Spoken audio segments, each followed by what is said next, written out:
Welcome. My name is Emily Chamley Wright, and I'm the president of the Institute for Humane Studies.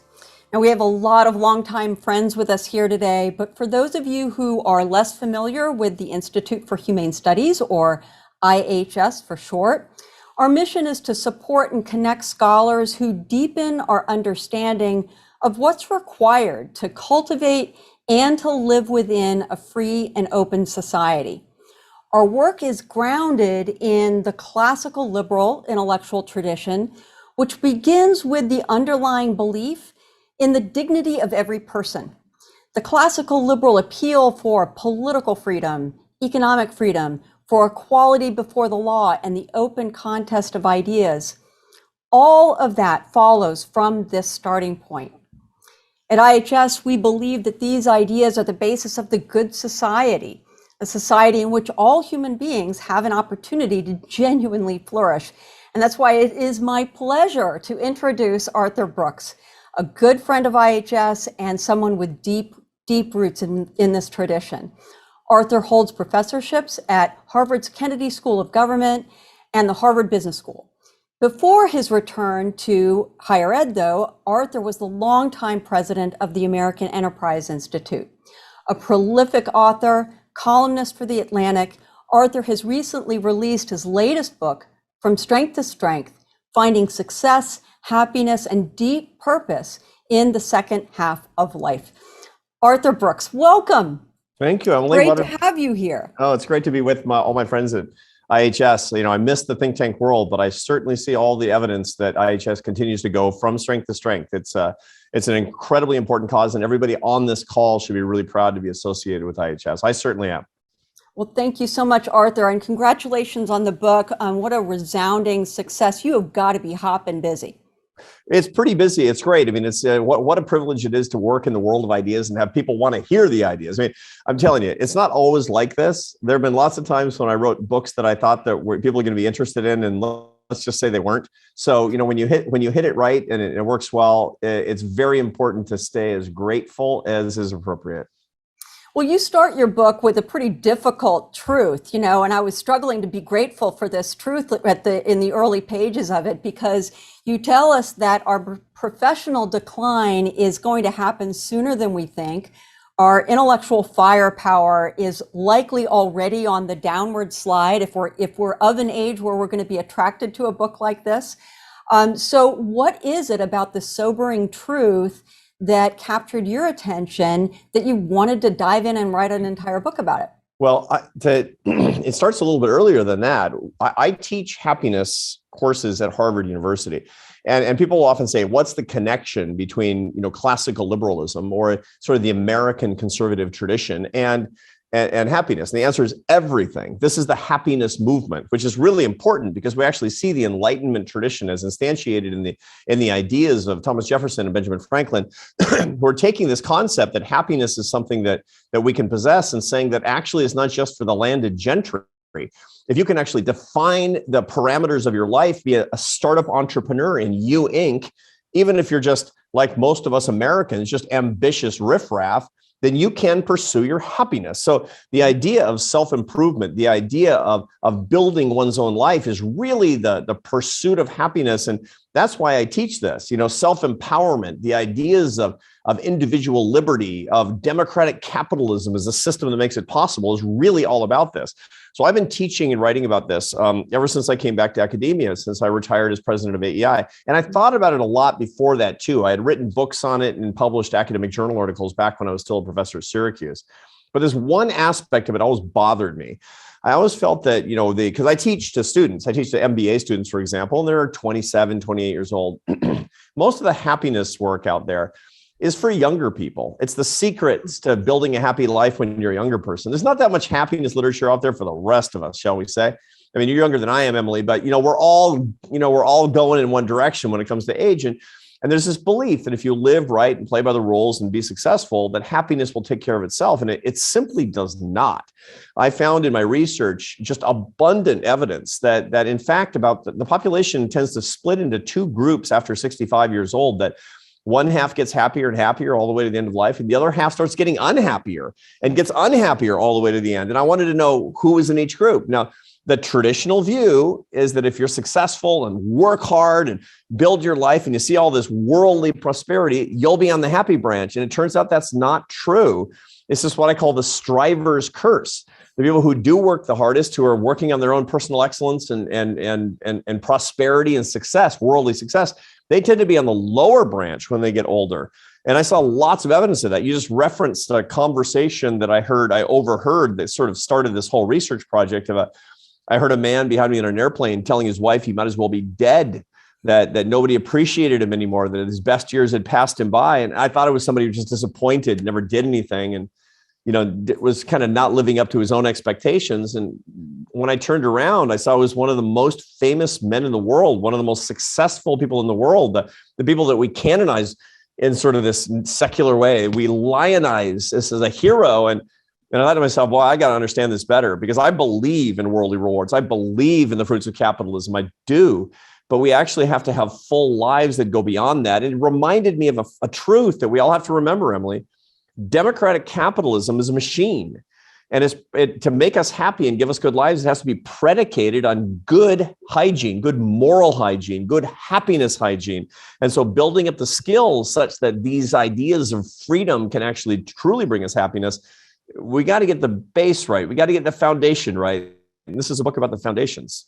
That's great. That's great. And I love that insight that so much of the literature about happiness is on the sort of front end of adulthood rather than on the back end.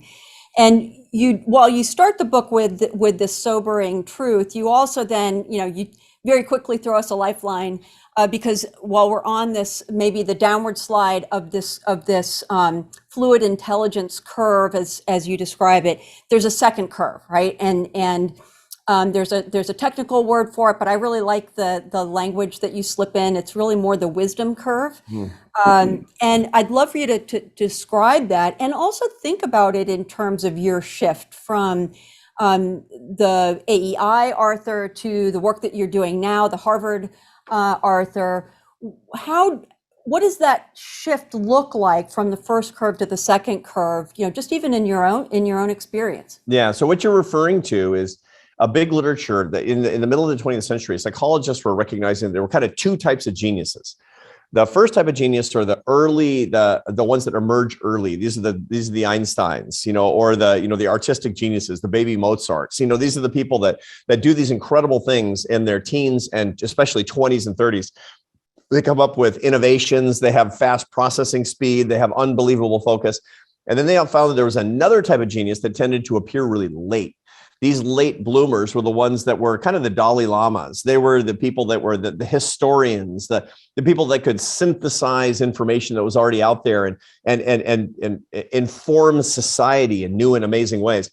Well, later on, psychologists in Britain, especially a guy named Raymond Cattell, who's writing in the 60s and 70s, he postulated that everybody's got both types of intelligence. And everybody has it. It doesn't mean that you're going to be Einstein or Milton Friedman, but everybody has an incredible analytic capacity early on and a wisdom capacity later, and they come in these curves. And so what happens is, if you work hard, you apply yourself, you learn your skills, you will get better and better at what you do through your 20s and 30s, and you'll be successful. I mean, especially in a capitalist system like we have in the United States, you will be successful. And the problem is that you'll peak out in your abilities in most fields, whether you're an electrician or an air traffic controller or a surgeon or a financial professional. In your late 30s to early 40s, and you'll start to decline. That's called your fluid intelligence, and it has to do with the structure of the prefrontal cortex of the brain. That declines through your 40s and 50s, and people, they get very frustrated. The big tell for strivers, the striver's curse, is that nobody can tell that their skills are waning, but they can. And the way that you can tell is if you're starting to burn out on your work and enjoy it less in your 40s or your 50s, the reason is because what used to be easy is now harder. And that's why I don't like it as much as I used to. Lawyers say this all the time. Maybe I'm going to stop working Fridays if I can afford it. Maybe I'm going to get a beach house and go there. Maybe I'll take up more golf or tennis. That's what's going on, generally speaking. Now, the good news is that second genius is called crystallized intelligence. That increases in your 40s and 50s and stays high in your 60s and 70s and 80s. This is the true success curve, because this is the one that comes on later. This is your teaching ability, your ability to work with words, your ability to share ideas, your ability to coach teams. This all comes from this store of knowledge. Like you have the New York Public Library in your head. It's harder to access the volumes because your librarian is a little creaky and kind of slow and has bad knees. But I'm telling you, you've got lots and lots of knowledge. And when you can put it together, people can be amazed by it. And so if you can work hard on your fluid intelligence later and then jump to your crystallized intelligence curve later on in your life, that's when you've cracked the code. And the happiest older people, what this book is, From Strength to Strength, is kind of a happiness 401k plan that shows all of the investments in themselves that the happiest older people have in common. And number one is they all got on their crystallized intelligence curve sometime in their 40s or 50s.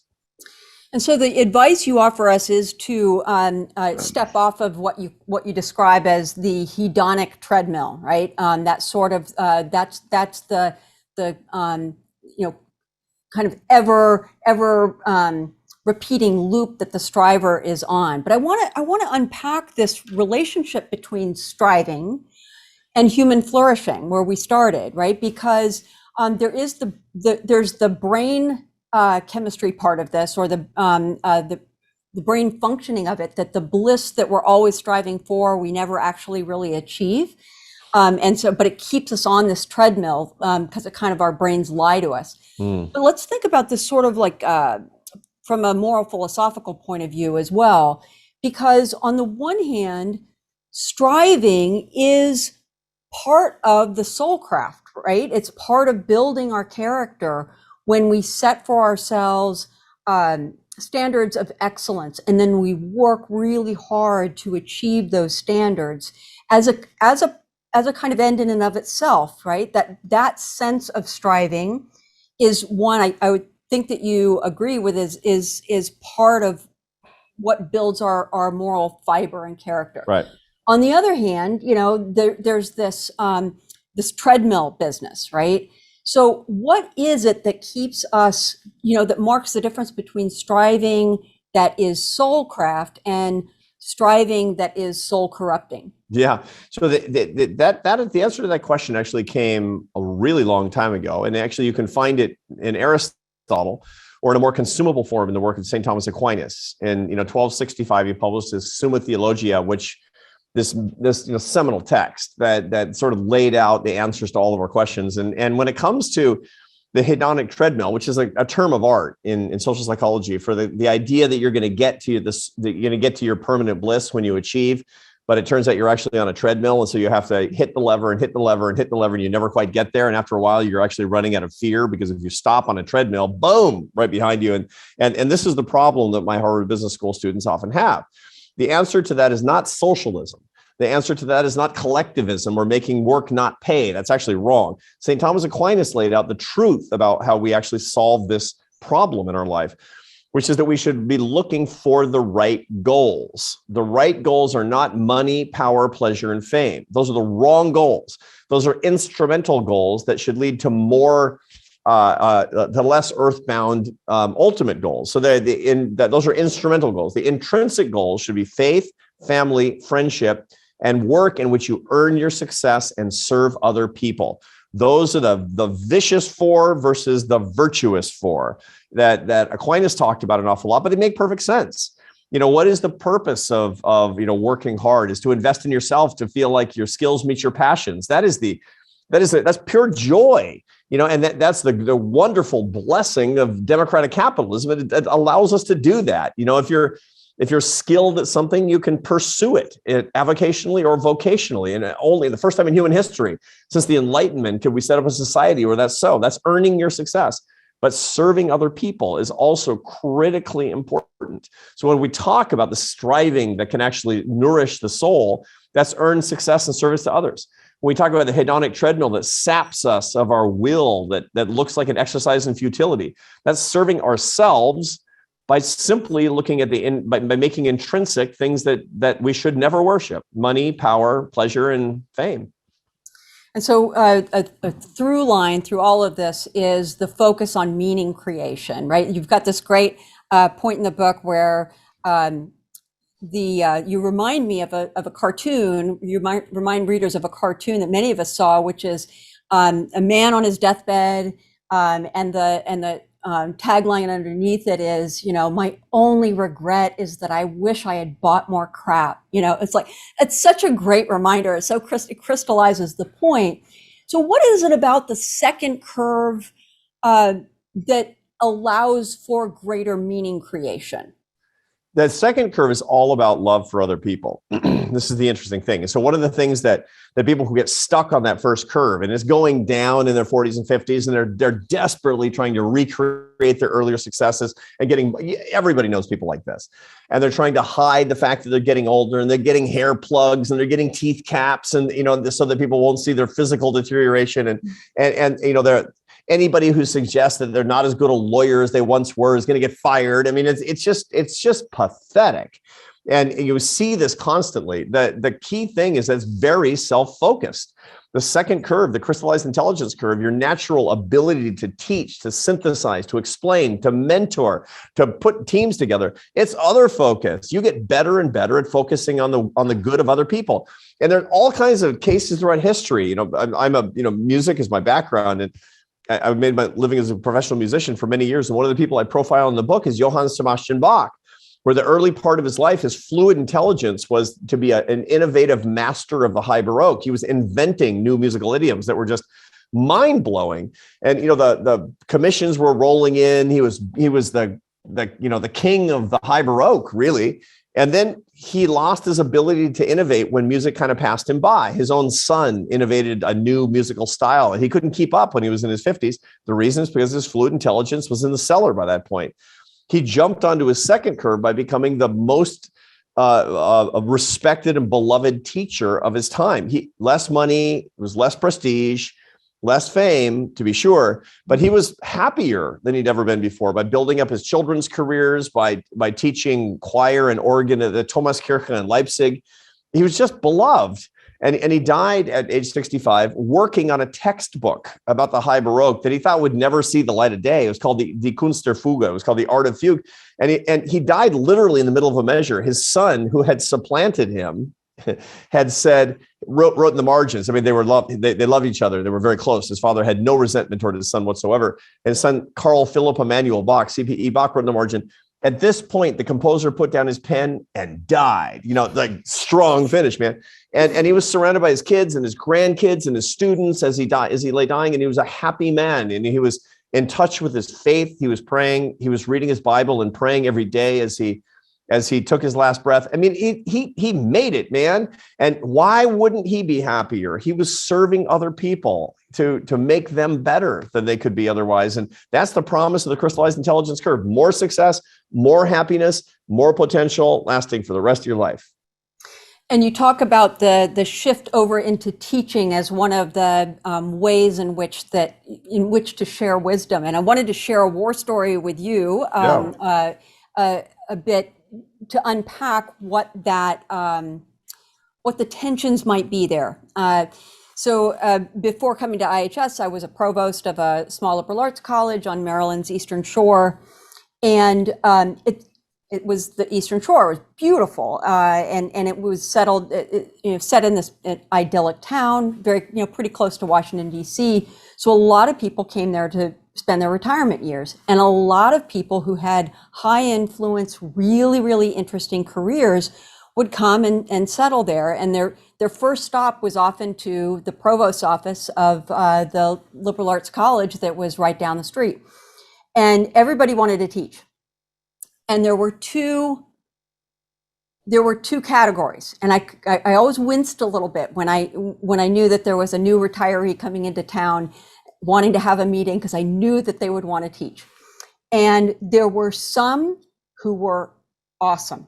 I mean, they lit up the room, they engaged the students, they were terrific. And then there was another group that weren't. And there were those who were mostly wanting an audience for their lessons. They all had accumulated wisdom, right? But there was one group that really just wanted an audience. And a fresh audience, people who had not heard their lessons before. And then there was another group that had a lot to share and a lot of wisdom accumulated, but they started with curiosity. They started with wanting to understand what made the students interested in the topic, what the students brought to the table.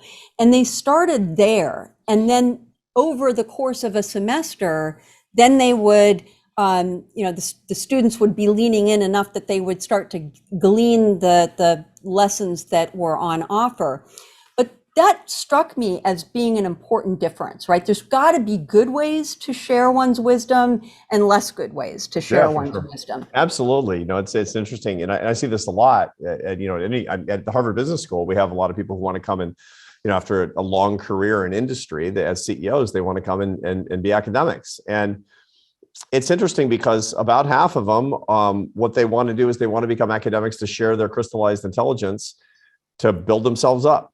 And others want to build up the students. And so the question is whether you're focused on yourself or you're focused on others. And, you can still have that fluid intelligence tendency to be me. But by the way, it's so boring. It is, one of the things that you actually find, in my research over the years, I found, why is it that older people, usually people after 40, who are happy, they're all walking a spiritual path, and not just an economic path, not just a social path, but a spiritual path. And by that, I don't mean traditional religion necessarily. Maybe they're complete atheists and simply studying the lives of the Stoics. Sure. But the point is, they're looking at something transcendental. And the reason is because they've figured out that the tendency to focus on yourself, like obsessively, compulsively watching the same episode of the same sitcom over and over, is so boring. It's me, my money, my job, my friends, my golf game, my me. Oh, it's horrible. It's horrible. And if you can actually zoom out, the Dalai Lama always says, remember that you are one of 7 billion, by which he doesn't mean, he's not a collectivist in this way. He doesn't mean you're an ant or a speck. He means you need the peace that actually comes from zooming out on life and looking at yourself with perspective. Purpose comes from perspective and peace. And that's what the spiritual path actually brings you. And that's what actually sharing with others for their good brings you as well. So this brings me to a question that I've been dying to ask you since reading the book. And you probably experience this a lot when you're talking about this work, that the people you're in conversation with, want to work out their own stuff. With you sort of in a therapy session. So this is me doing that, right? Me working on my own stuff. Asking for a friend, right, Emily? Exactly. I'm asking for a friend. So, when you're reading something where the author is challenging you to really do some deep internal work, you catch yourself, saying, oh, well, I don't need to worry about that, check. I don't need to worry about that, check, because, right? And I found myself doing that when you were talking about the success addiction, right? And getting on that hedonic treadmill. And because so many of the things that you were guarding against were worrying, obsessing about worldly possessions and status achievement and things like this. And I kept thinking, well, I'm good on this. I don't need to worry about that because I do meaningful work, right? I'm trying this to save the liberal project for a free society. I mean, I get up in the morning and I get to think about that every single day. I get to work with scholars who are advancing the best work along these lines. And, the folks who are joining us today, I think, are in a similar sort of boat where it's like, it's not for the money that they are scholars and committed themselves to the life of the mind. The people who are financially successful on this call are people who have built businesses where they've been successful, not because they were money focused, but because they were people focused. And so, I think many of us who are joining today would say, hey, we've got meaningful work, so we've got that covered, right? But are we really immune to the temptations of success addiction, right? I don't think we're immune. Right. No, so I'm asking you to think through that with me. Well, the data are very clear that we're not immune. But one of the things that strivers all have in common, even those who are, munificent in the way that they see humanity, doing good things for good causes, not, looking only for the almighty dollar, but looking for, to save souls, to clean up the world, to improve the world through democratic capitalism, which, by the way, most of my career has been dedicated to as well. So I didn't say, boy, I think I'm going to be an academic who's dedicated to capitalism because I want to be popular. Not so much, right? I mean, and it's so a lot of us think about it in that particular way. But one of the games that I play with my students is I say, if you don't think that you're motivated very much by the world's idols, let's play a little game called What's My Idol? And what we do is we take Aquinas' 4: money, power, pleasure, and fame. And again, you can have worldly admiration, which is a localized fame or prestige, because you're really good on capitalism, because you're trying to save the planet. I know tons of people that are, oh yeah, no, I'm all about refugees and feeding the hungry and all that, and I'm the best one at saving and feeding the hungry. I mean, they want lots and lots of admiration because of that. Okay, and I'm not saying that's abnormal. On the contrary, that's the most normal thing ever. So I say to my students, okay, what is the idol that you're least attracted to of money, power, pleasure, and admiration of other people? And then they think about it and they're kind of proud of the fact that they're not. And so I think about myself, like the one thing I'm really, really not attracted to at all is power. The thing I hated about being president of AEI is when people called me boss. It felt kind of passive aggressive and I didn't like it at all. Plus, I got a lot of libertarians and conservatives in there. And when they call you boss, that, they got a dagger in the other hand. So, and frankly, I don't like being bossed because I'm one of you. I don't like it. I don't like people having power over me. I'm a cowboy, right? So forget that. I'm out on the range. So powers, forget about it. Well, what else do I not care about? I don't care that much about money. I mean, there's not that much stuff that money could buy I really care about. I don't want a beach house on Cape Cod or a boat. Kill me before I have to endure a boat. What a bummer. That would be horrible. I have to think about the boat. Okay, good. I'm feeling kind of good about myself. But now the heat's turned up a little bit, quite frankly. I'm not really adverse to pleasure at all. And you know what I really, really like? The admiration of others. That's what I like. I want to be admired for what I think is important, for my values, but that's still an idol. And I can still I'm still prone to the success addiction for that. Because look, you work hard in America, you get the cookie. You just do. I've got data on this up one side and down the other. The great lie that we're actually getting from collectivists in our society is that America doesn't reward people who work hard. This is a huge merit-based society. That's one of the problems, is that merit is so abundantly rewarded that we actually get into a success addiction with workaholism, and we tend to neglect our relationships too much. It's a huge problem. So we all have to look in the mirror and say, look, I know I want to help humanity. I know I want to help humanity. But am I addicted to the success and helping humanity? Because a lot of us are. Mm-hmm. And shifting to the main recipe of the book, most of the book is really about making the shift from the first curve to the second curve successfully. And there is a bit of a recipe here that is required. We need to develop our relationships. We need to start our spiritual journeys. We need to embrace our weaknesses. And I'd like to unpack some of this with you, but really through that classical liberal perspective. And let's start with relationships.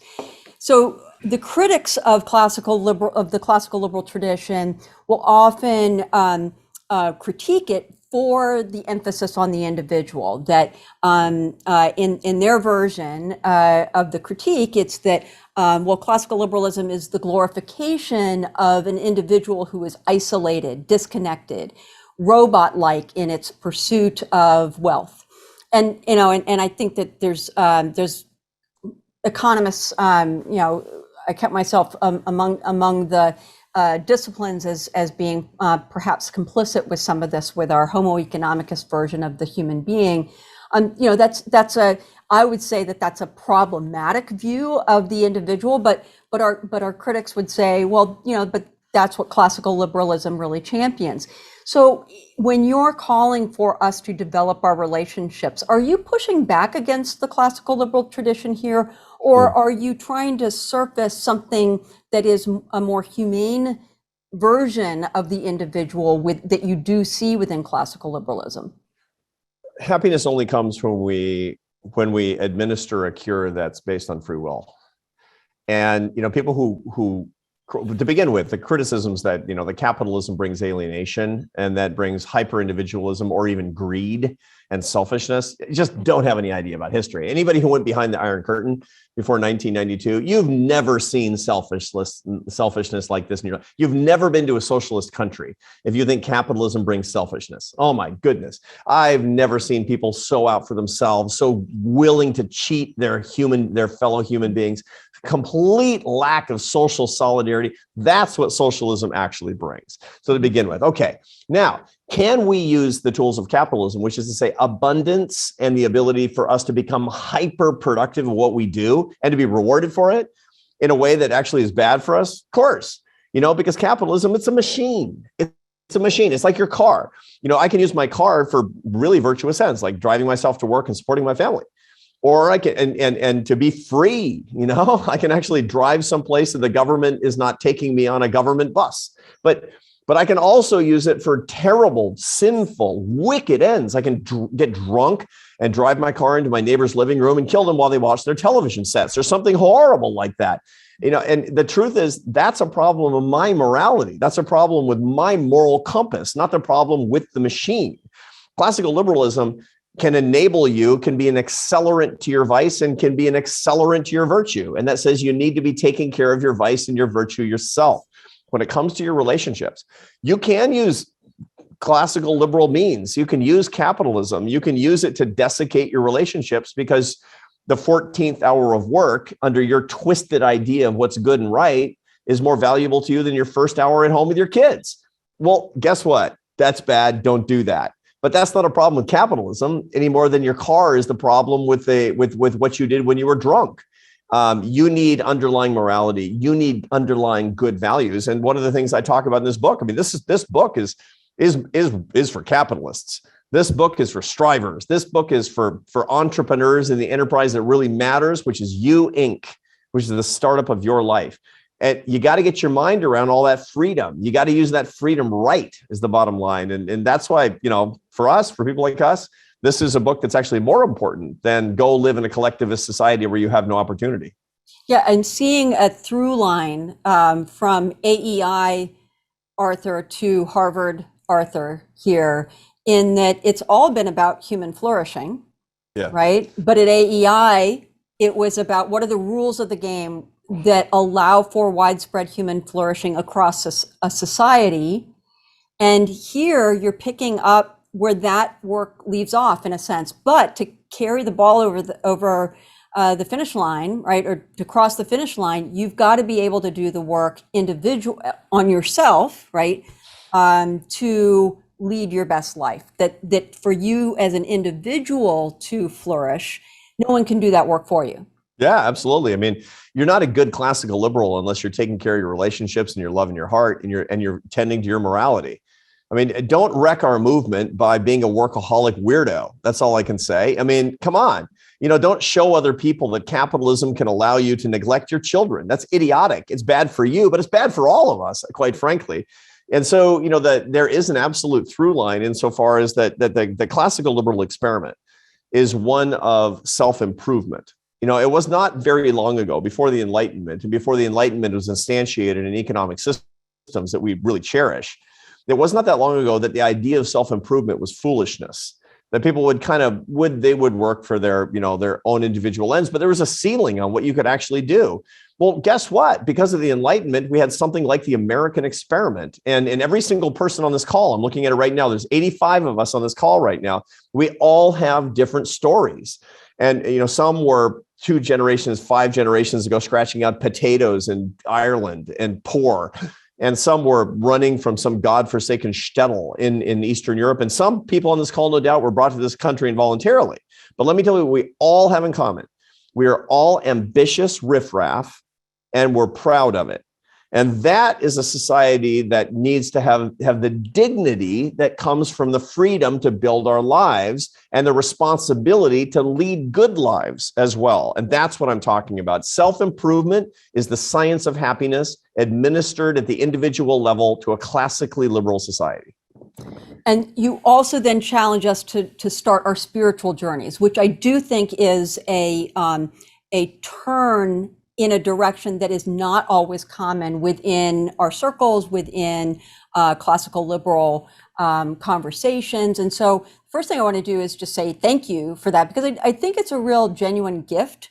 And I think it's an example of the kind of emotional risk taking that is necessary to jump from the first curve to the second curve, and I can kind of sense that even with some of the language, there's a little trepidation at the beginning of that chapter.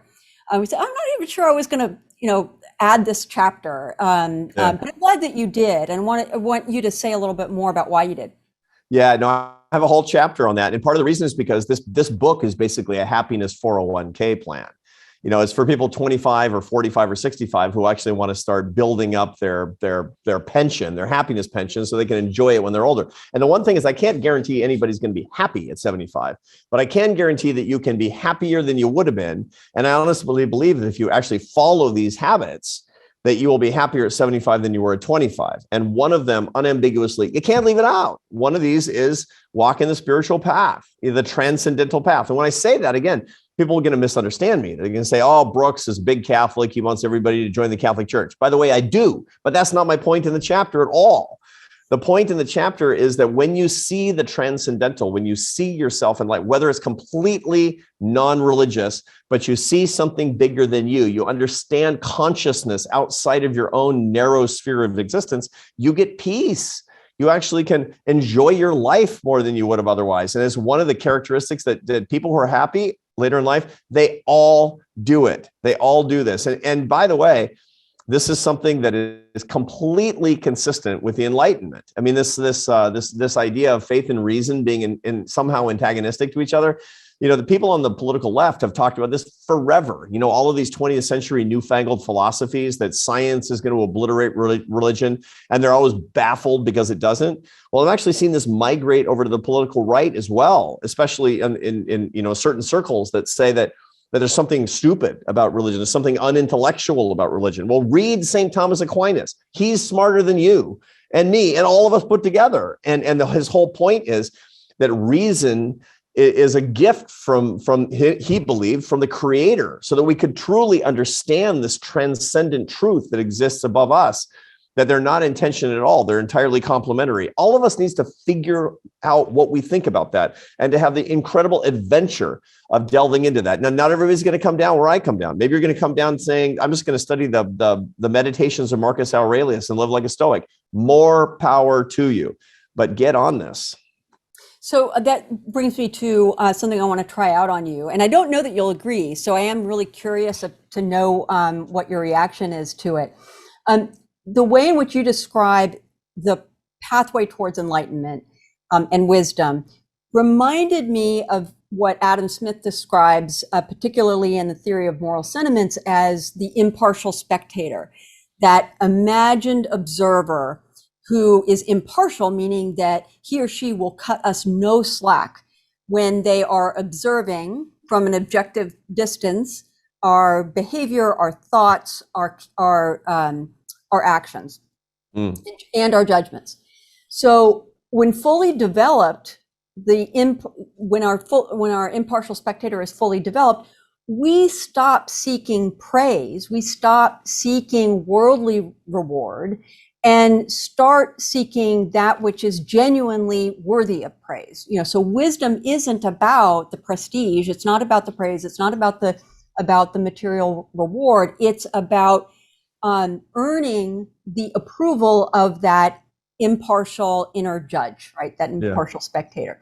So this seems like the right comparison to me, but I wanted to throw that out to you because I'm not sure you would agree. Is there something missing in Smith's rendering of wisdom or the acquisition of wisdom? Adam Smith was an incredibly adroit psychologist. And, this is the day when economics was actually moral theology. And it was great in those days. I mean, it was bad insofar as that we didn't know as much, people didn't know as much then. It was great insofar as they blurred the lines in ways that we all should. Now we drill to the center of the earth on one narrow discipline, the widget manufacturing thing, the dissertation that you try to take for the rest of your career. It's the quintessential getting stuck on the fluid intelligence curve, by the way, is what we do with our hyper specialization in the intellectual life. One of the great things about IHS, by the way, the Institute for Humane Studies. Come on, it's like the name of it is beautiful because it's actually what we're trying to do. And Adam Smith would have said he would have agreed entirely with a project of this organization, but with so many others, not so much.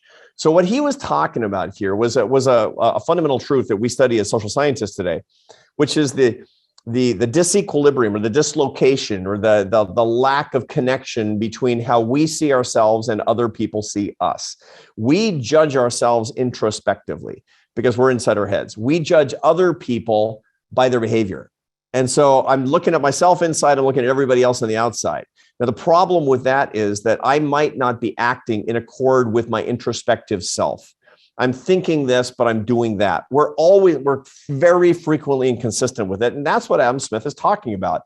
I want to be nice, but I'm kind of a jerk. I'm going through TSA and it's 6 o'clock in the morning and, I want to be nice to everybody because I think I'm a nice person and all that. But, I'm telling you, yesterday morning, I'm in Dallas right now. I was coming through Dallas and, from Tallahassee, Florida, they took me apart. I mean, and again, this feeds my worst impulses as a conservative person, as a conservative, classical, liberal American. It's like, this shouldn't even exist in the first place. And it's 6 a.m. and I had slept 4 hours and the whole thing. And you know what?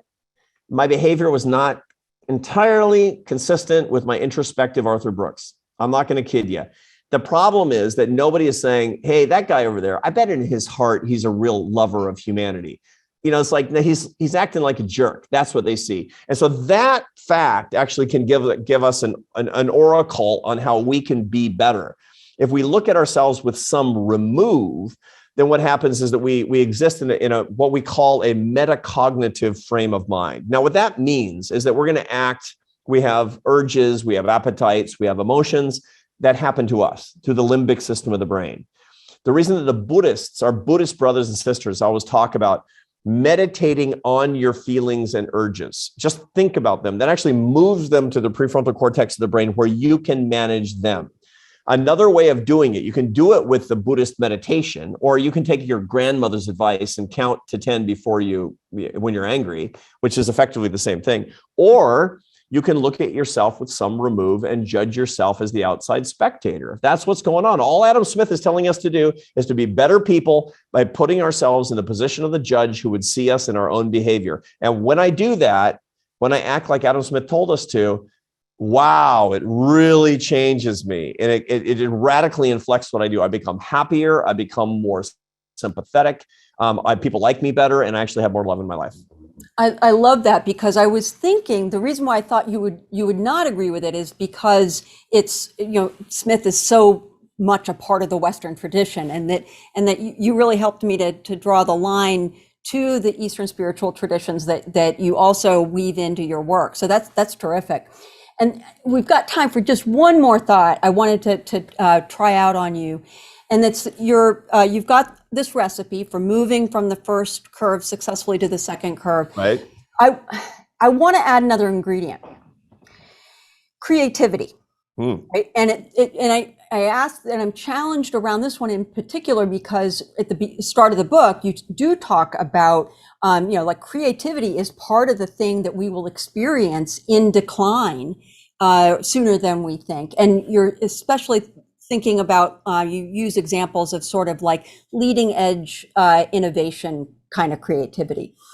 But as I think through my own life transitions, and if I were to map where it was that my creativity went spiking high, right, in a discontinuous leap up, it was in these moments where I had to go off script because the old script wasn't useful Right. to me. Shifting into professional life after graduate school, motherhood was a big one.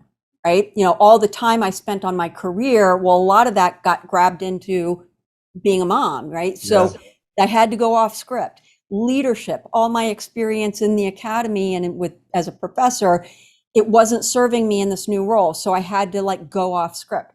And it's in those times that are the scariest, but also it's like, once you live in it for a little while, these new creative pathways really open up. So I'm wondering, in your research, especially the genuine conversations that you're having with your research subjects, your interview subjects, among those who were really successful at making the leap, how did creativity play a role in that success? Well, to begin with, there's two kinds of creativity. We tend to think about innovative creativity. This is your Mark Zuckerberg brain, but there's also synthetic creativity. And, in my own life, I was writing academic journal articles that were highly mathematical, using early artificial intelligence algorithms called genetic algorithms to model public finance systems. And, I literally can't even read the math in my own papers that I was writing in my mid-30s. Now I write a weekly column in The Atlantic on the science of happiness, where I'm harvesting the ideas from others and creatively, synthetically putting them together into a coherent body of thought.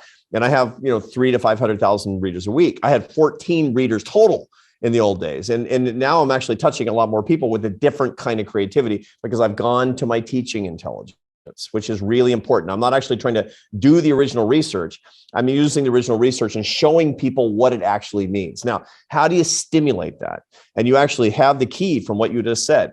What we call in social science the liminal spaces. That's the time between status quo.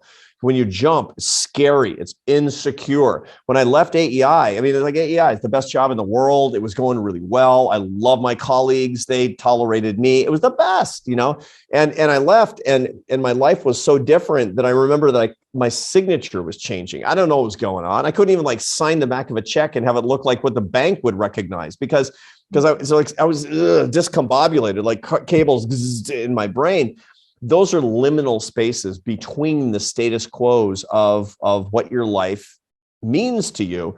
And those are the times when you're most fertile. That's when your creativity is actually spiking like crazy. And there's a ton this is not a speculation, there's a ton of research on this, of neuroscience and social scientific research that shows that creativity is in the transitions. And so this is the key thing to keep in mind. It's one of the most important points in the book, actually, that happy people all have in common, is when they're in transition and feeling rotten about it, that's when they know there's opportunity afoot. That's something that they all recognize. And the way to keep this in mind is what I have a whole chapter called Cast into the Falling Tide. And this comes from this experience that I had when I was 11 years old and I was learning how to fish in the ocean. I grew up in the Pacific Northwest, and I was fishing off these craggy rocks in Oregon, where I was spending the summer with my aunt, and I wasn't catching anything. And this old guy comes up to me. He says, "Hey kid, you catching anything?" It was like old wizened mariner from the village, and he says, I said, "No, I'm catching nothing." He said, "You're doing it wrong. You got to fish during the falling tide." I said, "What's that?" He says, "That's when the water's all going out really fast." And I said, "Well, the fish are gone, man." And he said, No. What's going on is that's stirring up the plankton and bait fish, and the game fish bite everything. He says, "Watch this." And so we wait for half an hour. He's got his fishing pole too. We throw our lines in, and during the falling tide, we're pulling them out one after the other. Same bait, same tackle, same everything. And, after half an hour, we're sitting there on the rocks, exhausted and happy. And he's like, "Kid," he lights up a cigarette. He's feeling all philosophical at this point. He says, "Kid, during a falling tide, you can only make one mistake." And I said, "What?" He said, "Not having your line in the water."